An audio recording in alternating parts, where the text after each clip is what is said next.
अॼु असीं हिते टोक्यो में आया आहियूं पंहिंजनि साथियुनि सां गॾु। ऐं टोक्यो जे शहर में ई कामाकोरा में गौतम बुद्ध जो मुजस्समो ॾिसण लाइ ख़ासि असीं सभई हिते गॾु थिया आहियूं। गौतम बुद्ध जो ही मुजस्समो 1252 साल में ठहियो, यानी उहा 13हीं सदी हुई। ऐं उन खां पोइ छाकाणि जो सुनामी आई ऐं केतिरा ई तूफ़ान थिया, इन जे करे जेको उन चइनी तरफ़नि खां जेको मंदर जा भितियूं छितियूं सभु हुयूं उहे सभु उॾामी वियूं। ऐं गौतम बुद्ध जो ही मुजस्समो अकेलो पंहिंजनि वणनि जे हेठां हाणे बीठल नज़र अचे थो।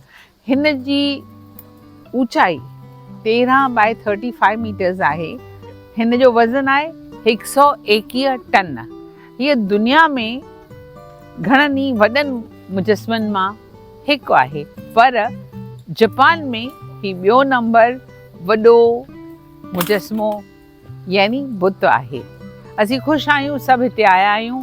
ऐं मुंहिंजी भेण बीना ऐं उनजे घोट नारीअ सां ऐं ऑफकोर्स चांद पंजाबीअ सां ॿिया बि असांजा साथी आहिनि। असीं सभु ख़ुशि आहियूं जो असां हिते हिस्टोरिकल हेतिरी सुठी शइ अॼु ॾिठी आहे।